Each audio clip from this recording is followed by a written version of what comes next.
attorney Laura Anthony, founding partner of Legal and Compliance, a full-service corporate securities and business transactions law firm.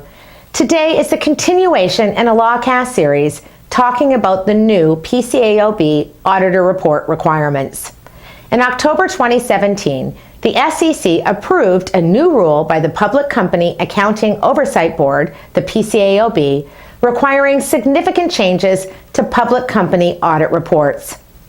The new rules have broken out old AS 3101, which covered all audit reports, into two parts.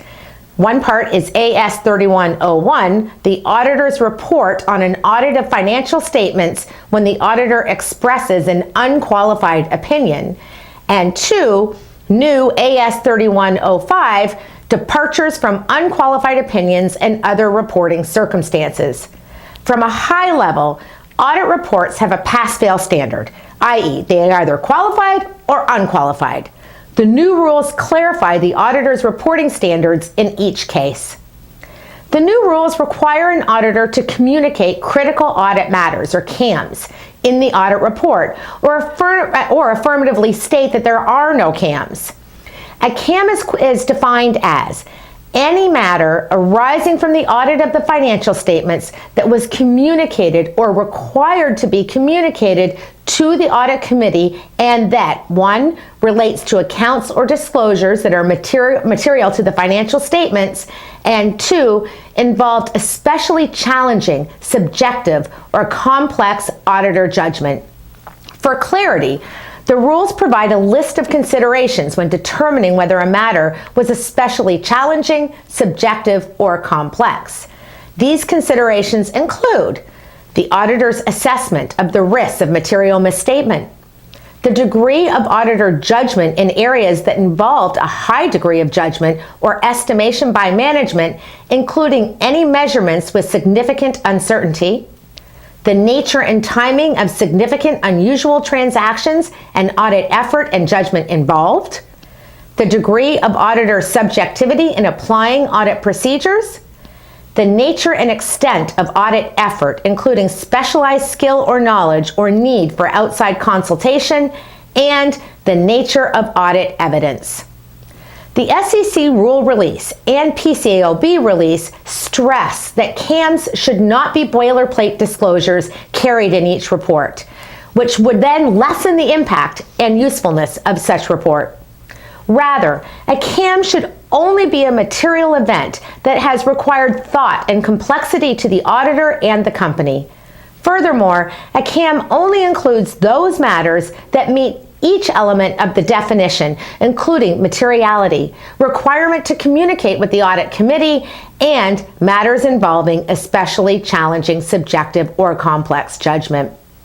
Each audit report must identify the CAM, describe the considerations that led the auditor to determine that the matter is a CAM, describe how the CAM was addressed in the audit, and refer to the relevant financial statement accounts or disclosures. That is, an auditor must articulate why a matter is a CAM and how it was addressed.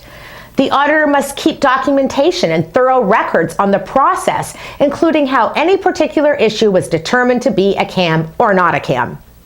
The CAM reporting does not apply to emerging growth companies, EGCs, broker-dealers, investment companies, business development companies, or employee stock option plans. Although EGCs are exempt, smaller reporting companies are not. The SEC comment process concluded that CAMs could provide new information about smaller reporting companies and in fact may even be more critical since these smaller companies generally have less analyst coverage and other reliable outside information sources. Auditors for smaller reporting companies have an additional 18 months to comply with the new rules. In addition to CAM discussions, the new rules require the following additions to the audit report. 1, a disclosure of the auditor tenure, including the year the auditor began serving the company and how long the auditor has been serving the company. 2, a statement regarding the auditor independence requirements. 3, addressing the report to both the company's shareholders and board of directors. That is, the report itself has to be addressed to both the company shareholders and the company board of directors. Next, adding particular standardized language, phrases, and qualifiers, including adding the phrase, whether due to error or fraud, when describing the auditor's responsibility under PCAOB standards to obtain reasonable assurance about whether the financial statements are free of material misstatement. That would be, the auditor would have to say that if there was a misstatement, whether it was due to error or fraud. And last, standardizing the form of the report, including adding sections and titles to guide the reader. All other changes in the audit report rules, including tenure reporting as well as guidelines pertaining to forms, headers, etc., apply to all companies, including EGCs. So only carve-out is related to the CAMs. The new rules make various conforming changes to related rules as well, including requiring the engagement quality reviewer to review the determination, communication, and documentation of the CAMs. So it adds a layer of responsibility. Moreover, the auditor will be required to present a draft of the report to the company's audit committee and engage in discussions on the report contents. The rule changes also conform an auditor's Section 404B report to the new report format.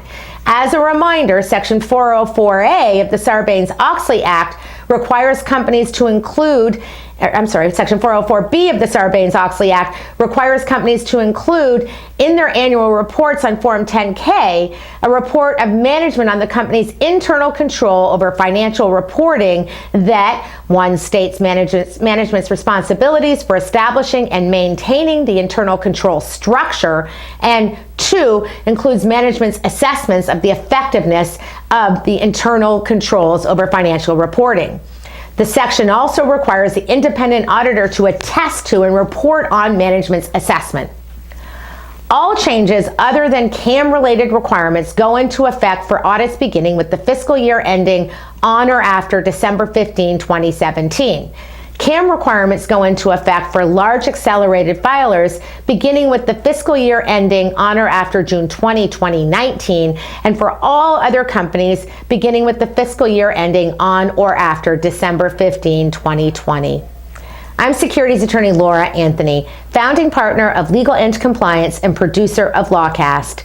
Should you have any questions about today's topic, please visit securitieslawblog.com and lawcast.com or contact me directly. Inquiries of a technical nature are always encouraged.